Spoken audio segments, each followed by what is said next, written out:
क्रोध से भ्रम पैदा होता है। भ्रम से बुद्धि व्यग्र होती है। जब बुद्धि व्यग्र होती है तब तर्क नष्ट हो जाता है।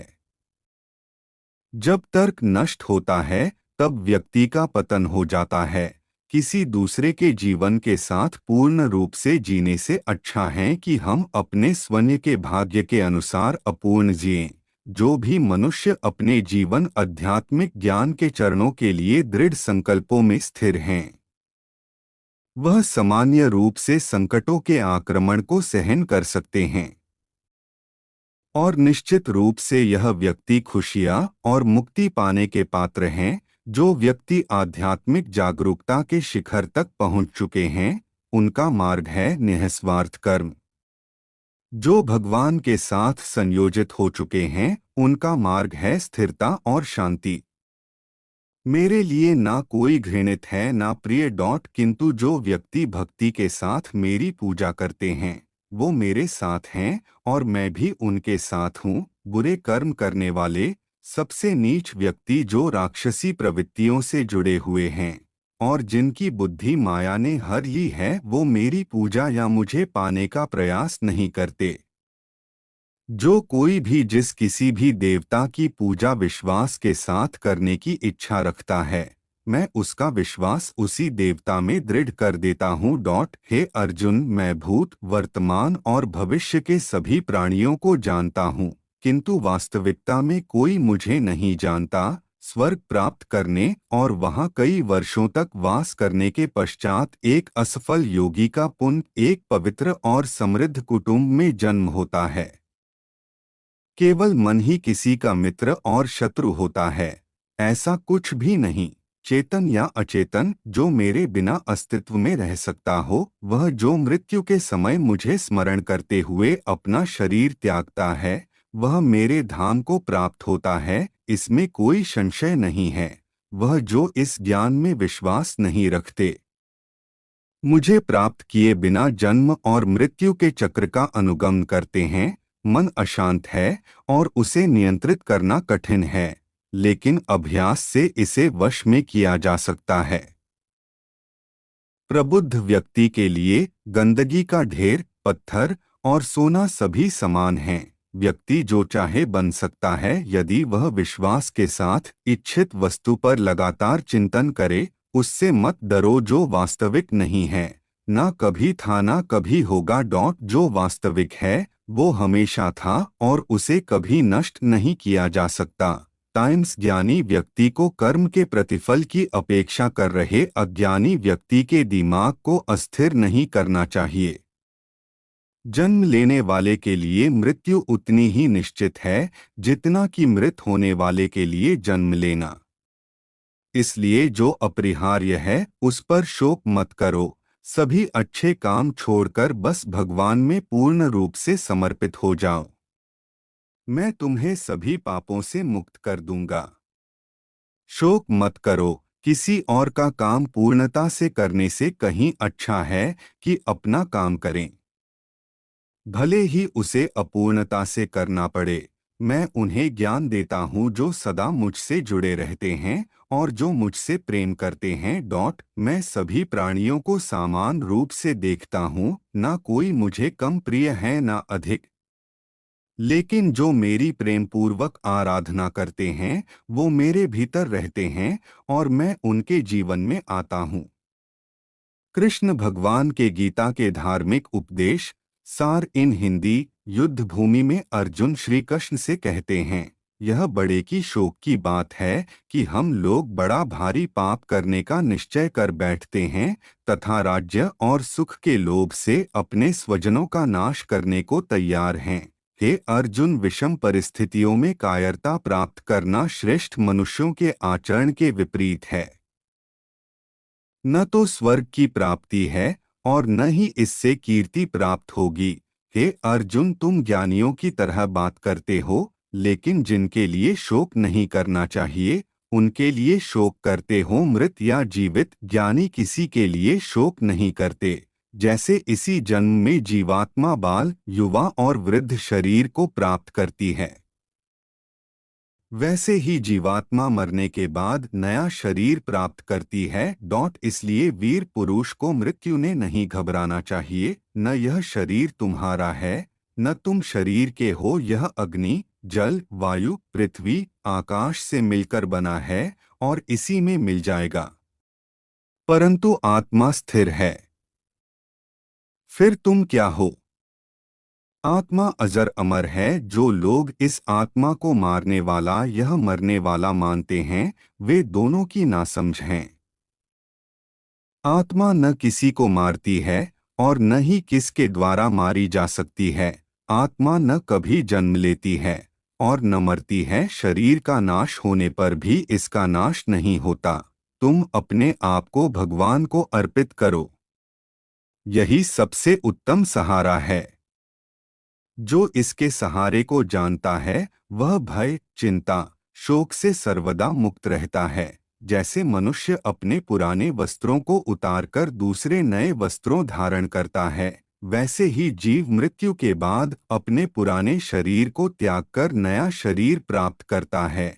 शस्त्र इस आत्मा को काट नहीं सकते, अग्नि इसको जला नहीं सकती, जल इसको गीला नहीं कर सकता, वायु इसे सूखा नहीं कर सकती। गीता पाठ से भगवान का सानिध्य मिलता है। जीवन की बड़ी से बड़ी परेशानी व्यक्ति को कर्तव्य पथ से विचलित नहीं कर पाती। गीता का अभ्यासी संसार का सच जान लेने के बाद पथभ्रष्ट नहीं होता। मैं सभी प्राणियों को एक समान रूप से देखता हूँ। मेरे लिए ना कोई कम प्रिय है ना ज्यादा।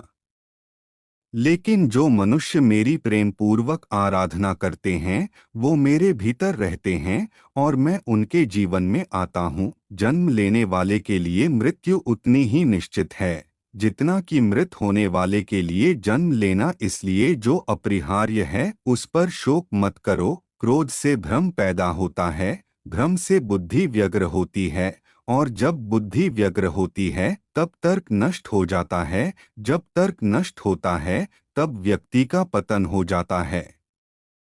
याद रखना, अगर बुरे लोग सिर्फ समझाने से समझ जाते तो बांसुरी बजाने वाला कभी महाभारत नहीं होने देता। जिंदगी में कभी भी अपने किसी हुनर पर घमंड मत करना, क्योंकि पत्थर जब पानी में गिरता है तो अपने ही वजन से डूब जाता है। अच्छे लोगों की कृष्ण परीक्षा बहुत लेता है परंतु साथ नहीं छोड़ता, और बुरे लोगों को कृष्ण बहुत कुछ देता है परंतु साथ नहीं देता। अगर भगवान तुमसे ज्यादा इंतजार करवा रहे हैं तो तैयार रहना, वो उससे कहीं ज्यादा देने वाले हैं जितना तुमने मांगा है। ऊपर वाले की न्याय की चक्की धीमी जरूर चलती है, लेकिन याद रखना ये पिसती बहुत अच्छे से है। कर्म का फल व्यक्ति को उसी तरह ढूंढ लेता है जैसे कोई बछड़ा सैकड़ों गायों के बीच अपनी मां को ढूंढ लेता है। इतिहास कहता है कि कल सुख था, विज्ञान कहता है कि कल सुख होगा, लेकिन धर्म कहता है कि अगर मन सच्चा और दिल अच्छा है तो हर रोज सुख होगा। बहुत विनम्रता चाहिए रिश्तों को निभाने के लिए। छल कपट से तो सिर्फ महाभारत रची जाती है। जिंदगी में दो लोगों का होना बहुत जरूरी है। एक कृष्ण जो ना लड़े फिर भी जीत पक्की कर दे, दूसरा कर्ण जो हार सामने हो फिर भी साथ ना छोड़े। वह सब कुछ करो जो तुम्हें करना है, लेकिन लालच से नहीं, अहंकार से नहीं, वासना से नहीं, ईर्ष्या से नहीं, बल्कि प्रेम, करुणा, नम्रता और भक्ति के साथ। जब किसी भी कार्य करने में अगर लालच होगा, बेईमानी होगी, जलन होगी तो वो काम न तो सही होगा और न ही उसके परिणाम फलदायी होंगे। इसके अतिरिक्त जिस कार्य को हम पूरे मन से प्रेम पूर्वक करेंगे तो वो न सिर्फ हमारे लिए बल्कि समाज के लिए भी हितप्रद होगा। नर्क के 3 द्वार हैं, काम, क्रोध और लोभ। जो व्यक्ति कामी प्रवृत्ति का होता हो, जिसके मन में लोभ होता है और जो अत्यधिक क्रोधी स्वभाव का होता है, उसके लिए नर्क के द्वार सदैव खुले होते हैं। अर्थात ऐसे व्यक्ति को तो सिर्फ नर्क में ही जगह मिलती है। मैं ही सृष्टि का आदि, मध्य और अंत हूँ। भगवान श्री कृष्ण ही इस सृष्टि के पालनहार है, वही इस संसार की शुरुआत थे। वही मध्य और वही अंत होंगे। जो चाहते हैं उसके लिए नहीं लड़ते हैं, तो जो खोया उसके लिए मत रो। मनुष्य सब कुछ चाहता है पर सब कुछ उसे नहीं मिल सकता। आपको जो नहीं मिला उसके लिए पश्चाताप मत करो, और जो आपसे खो गया, जो आपसे अलग हो गया, उसके लिए निराश भी मत हो। मैं सभी प्राणियों के हृदय में स्थित आत्मा हूँ। मैं सभी प्राणियों का आदि, मध्य और अंत भी हूँ। ठंड या गर्मी, सुख या दर्द का अनुभव करें। ये अनुभव क्षणभंगुर हैं, वे आते हैं और जाते हैं। उन्हें धैर्यपूर्वक सहन करें। समय एक सा नहीं रहता। आज दुख है तो कल सुख भी आएंगे, और सुख के बाद दुख भी आना स्वाभाविक है। आपको पूरे धैर्य और श्री कृष्ण पर विश्वास के साथ अपना जीवन निर्वाह करना चाहिए। सत्य कभी नष्ट नहीं हो सकता। अच्छा करने से नहीं डरना चाहिए। लोग अक्सर सच कहने से बचते हैं या डरते हैं, पर सत्य कभी छुप नहीं सकता और न ही कभी मिट सकता है। कितना भी छुपा ले पर सच तो उजागर हो ही जाएगा। इसलिए जो बात सच पर आधारित हो उसे करने या कहने और मानने से कभी नहीं डरना चाहिए। इस शरीर का मोह मत करो, यह तो माटी है, माटी में मिल जाएगा। अमर तो आत्मा है जो परमात्मा में मिल जाएगी। लोग अपने शरीर को सुंदर बनाने में लगे रहते हैं, पर आत्मा की सुंदरता शरीर की सुंदरता से कहीं ज्यादा महत्वपूर्ण है। शरीर तो नश्वर है, मिट्टी ही तो है, तो मिट्टी में ही मिल जाता है, पर आत्मा अमर है। इसलिए आत्मा की सुंदरता पर ध्यान दो। जो हुआ अच्छा हुआ, जो होता है अच्छे के लिए होता है। कभी कभी विपरीत परिस्थितियां हमारी वर्तमान स्थिति को अच्छा करने के लिए आती हैं। मन चंचल है, इसे और संयमित करना कठिन है, लेकिन यह अभ्यास से वश में हो जाता है। मन चंचल होता है, यह इधर उधर भागता है और किसी भी कार्य की एकाग्रता का दुश्मन है। लेकिन यदि यह व्यक्ति के वश में हो जाए तो इससे अच्छा कोई मित्र नहीं है। मन को एकाग्र करना जरूरी है, बस थोड़े से प्रयास और अभ्यास की जरूरत है। मेरे लिए न कोई घृणित है और न ही कोई प्रिय, न कोई निर्धन है और न ही कोई धनी। बस जो भक्ति भाव के साथ मुझे याद करते हैं, मैं उनका हूँ और वो मेरे। श्री कृष्ण उन्हीं के हैं जो श्री कृष्ण के हैं। भगवान तो बस प्रेम भक्ति के भूखे हैं। जो भी उनकी भक्ति में लीन होता है, जो भी प्रेम से उन्हें याद करता है, वो सदैव उसका कल्याण करते हैं। मैं हमेशा तुम्हारे साथ और तुम्हारे आसपास रहता है, चाहे तुम कुछ भी कर रहे हो। जब भी आप कोई बुरा कार्य करते हो या अच्छा कार्य करते हो, आपको लगता है कि कोई देख नहीं रहा, तो यहाँ श्री श्री कृष्ण कहते हैं कि तुम जो कुछ भी कर रहे हो, मेरी दृष्टि सदैव तुम पर है। इसलिए आप यह मत समझे कि आप अकेले हैं, आपके साथ श्री कृष्ण सदैव हैं। जो कुछ हुआ अच्छे के लिए हुआ, जो हो रहा है अच्छे के लिए हो रहा है, जो होगा वह भी अच्छे के लिए ही होगा। जो कुछ हुआ अच्छे के लिए हुआ, जो हो रहा है अच्छे के लिए हो रहा है, जो होगा वह भी अच्छे के लिए ही होगा। तो सकारात्मक रहो और अपना कर्म करो। आप वही हैं जिसमें आप विश्वास करते हैं। आप वह बन जाते हैं जो आप मानते हैं कि आप बन सकते हैं।